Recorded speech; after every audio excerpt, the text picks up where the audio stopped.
Thank you, Giulia. Thank you, Trinka, for your kind invitation. And thank you to all of you to be here and to listen to these reflections. So what brings us together today is a fundamental question. We, as classicists, are often asked, or should ask ourselves, what is the place of classics in contemporary world? And what is the role we assign to classics in a globalized world which is more and more politically tempted by focusing on local issues and challenges? Contemporary artists like Charles Ray or Léo Caillard play with classical art history with flair in order to question our relationship to image, space, transformation, and dependency. But as you can imagine, Punta della Dogana in Venice or the Louvre in Paris cannot be considered as places accessible to everybody. Thus, what about classics in the city? Walking in Marseille last week was an incredible and stimulating experience by seeing what can be the place of classics in this cosmopolitan city in the south of France.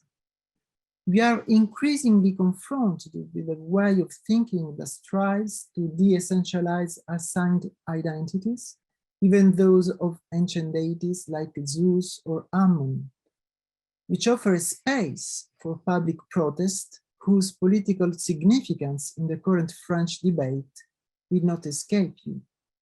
So an exhibition of classical migrating objects can give room to political graffiti against the French far right, whose political discourse is strongly built on the defense of national identities.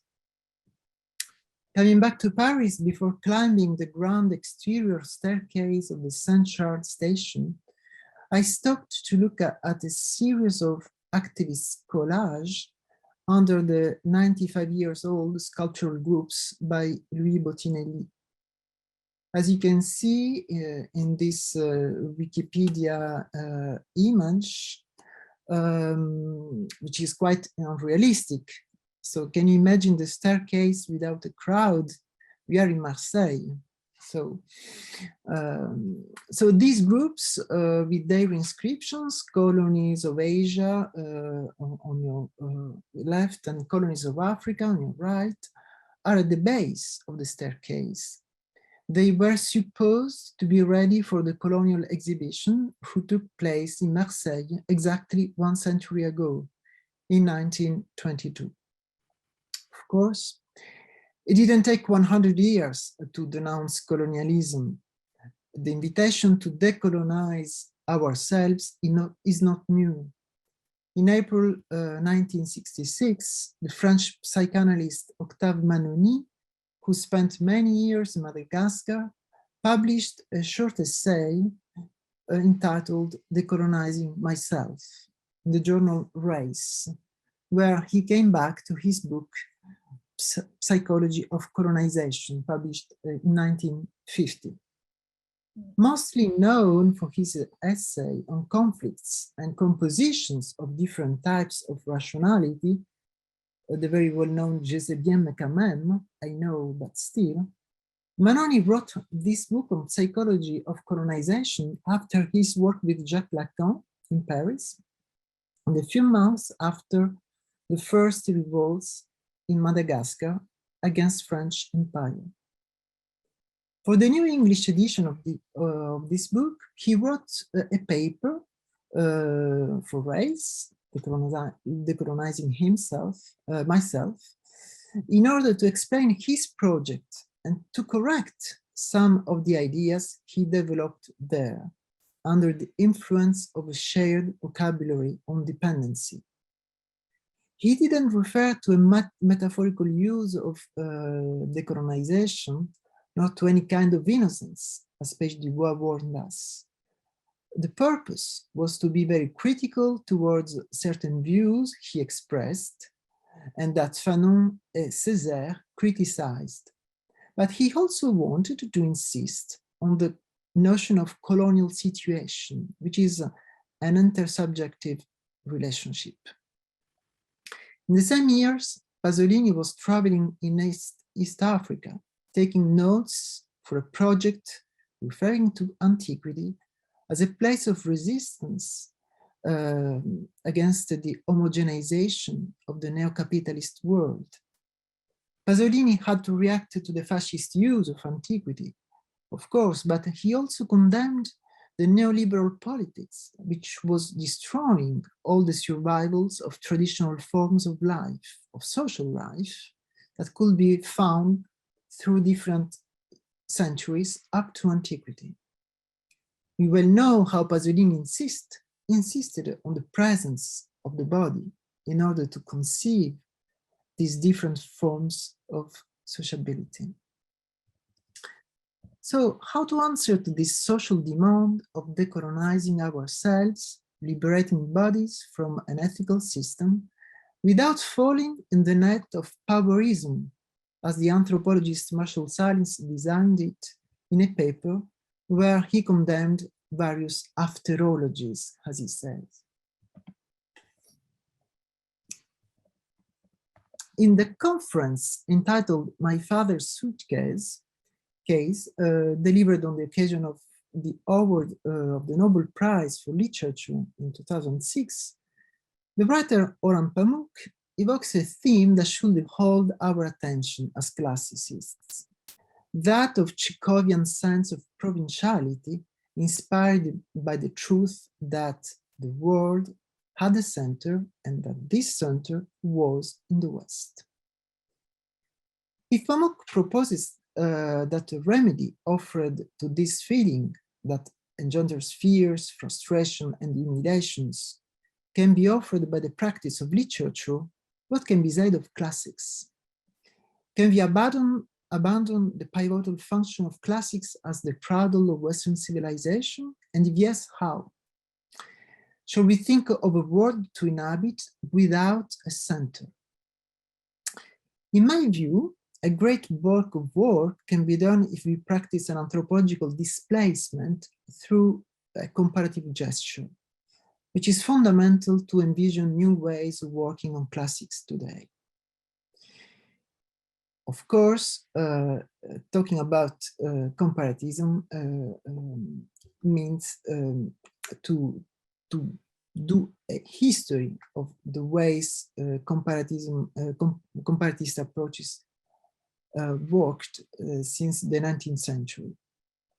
There is no place now for this history, but just to recall that if Frazerian comparative work is conceivable as the result of an antiquarian collection activity, the French comparatist tradition, which grew around the Durkheimian group, created the conditions of a different perspective, where indigenous notions could work as keywords or keystones of a complex apparatus which dismissed evolutionary premises. I won't develop how Lévi-Strauss followed and modified his path, this path. I will rather keep in mind how classicists like Gernet and others built the premises of the anthropological approach for classical antiquity. After the World War II, Meyerson built a comparatist and interdisciplinary community to which he invited Vernon, and it was the beginning of the comparatist season of the Centre du Gernet in the 60s and the 70s. So while Pierre Vidal-Naquet was denouncing the untruth that French government was spreading about its exactions in Algeria, the practice of comparative research emerged, and this kind of approach increasingly abandoned the great synoptic tables where each civilization had its place and its representative for a specialist, to become more and more attentive to configurations, to microanalysis. So the anthropology of ancient societies that was developed in France in the 60s within the community It was formed at the Centre Lugernet in Paris, around Jean-Pierre Bernon, Marcel Détienne, and Nicole Leroux, was first of all nourished by comparatism. A comparatism that doesn't create hierarchies between compared societies. A comparatism that will develop more and more with Détienne's work, with Africanists, Americanists, but also theoretical anthropologists such as Gérard Lanclus. A good number of us are familiar with Détienne's thesis comparing the incomparable, who worked on the experimental comparatism capable of forging its objects through exchanges between specialists from different societies. However, what is less emphasized is the comparatist approach, is that this comparatist approach acquired an increasingly political dimension.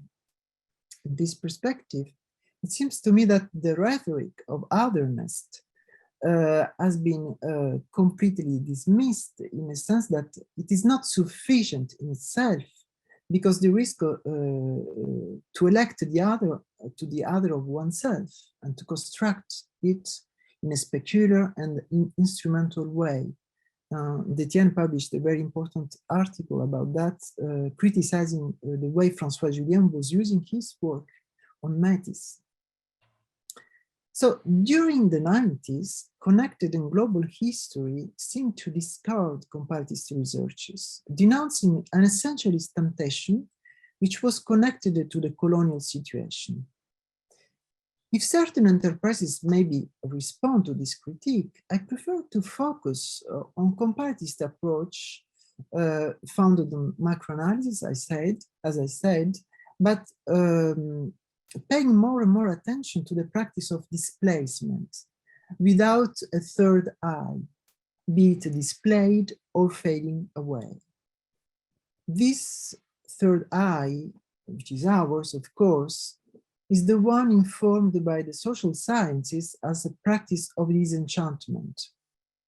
We heard many times today the word disenchantment, and I think we should have a discussion about the use of this term. But I prefer to put into question this privileged point of view by paying attention to different cosmologies and the entanglements that can be produced by these displacements. I follow for this term displacements the use made by Marin Strathern, but also I try to be in dialogue with what Marshall Salins developed until the end of his life last year, that we can see with his last book, very recently published, about the new science of enchanting the world. So how to demystify modern rhetoric of the rational choice. In order to have a very rapid look to the new perspectives that can be opened, maybe a word about the use I make of the term cosmology, which is a very classical one, but by cosmology I intend the rhetoric of a group. So not only a system of representation, but a system which has a practical function. And in this perspective, I show you very briefly how working with an Africanist like Michel Cartry, who was a member of the comparative group created by Marcel Détienne. So working on gestures, I better understood the way in ancient Greece we can conceive writing. Since a diviner like Delido among the Gourmanche in Burkina Faso is a practitioner who uses writing as a tracing signs on a small tablet of calabash in order to write down sacrificial prescriptions that will be burned on the shrine to a specific divinity after the divinatory consultation. So this experience of entering cosmology of Gurmanche helped a lot to change radically my view on the Greek divination and the practices of writing inside this great field. Because very often we consider that there is a strong dichotomy between oral and written divination. And as you know, the book published in '74 by Vernon, entitled Divination and Rationality, with an important collection of essays composed by sinologists, Assyriologists, classicists, and ethnologists, was built on the idea that there was an opposition between oral societies and written societies. And this comparative group didn't want to prepare an encyclopedia of forms of divination, but the idea was to approach divination in the dual dimension of mental attitude and social institution, replying to the fundamental questions, which were what is the nature of the intellectual operations involved in the course of the divinatory consultation, and what the logic of the system set up by the diviner. In short, what type of rationality was expressed in the play of divinatory procedures. And the second set of questions was, what is the place and function of this oracular knowledge in a given society? So at this period, Greece was exclusively presented under the oral, beyond the oral, beyond the great divide between oral and written and written practices. So divination in Greece was presented only through the lens of inspiration, prophetic inspiration, against the idea that other ways of divination in other societies like Mesopotamia or China, with a very constructed set of institutions making use of writing. So this prophetic inspiration was essentially oral. What about Dodona? So, as you know, we have a lot of material which has been published in the last years, and Dodona presents us as a sanctuary a series of tablets which can be considered as very speechless in a certain sense, but if we look at the way they are conceived as graphic devices, and when we look in a different ways, starting from different questions, like the one we can ask thanks to Gurmanche diviners, we can see how a very simple question, like the one asked and written down in this tablet, what about the fruits of Gaia, or land, or letting open the question of the choice between the divinity or the designation of the earth, the soil, and the place of production of fruits. So opening these questions can help us to abandon hierarchies about ways of conceiving also relationships between humans and divinities, and human beings and the invisible world. So It was a very quick example I like to take in order to present also the necessity to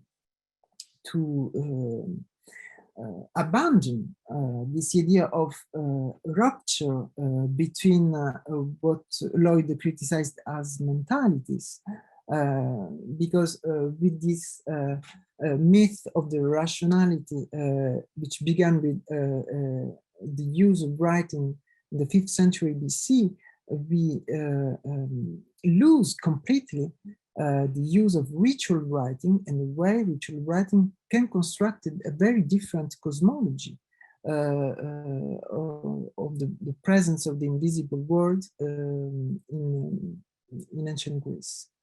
So this idea of rapture founded in the idea that sociological divination would not have the same place as in China or Mesopotamia in the apparatus of the state has to be criticized too. Such an assertion doesn't take into account the rhetorical value also of the attacks of divination, which is a great classic in the societies where divination is practiced. So the marginality of the diviner is a phenomenon often observed and has more to do with the discourse that the society has formulated than with the social structures. So the divination, of course, occupies in Greece a fundamental place from a structural point of view, but we should not stop at the sphere of politics. In the modern sense of the term, it is not only the decision making that we are dealing with when we are dealing with Greek diviners. It is the relation to the invisible, the access to the truth, the management of current affairs, or the sacrificial life and the personal affairs that are concerned. Thank you very much.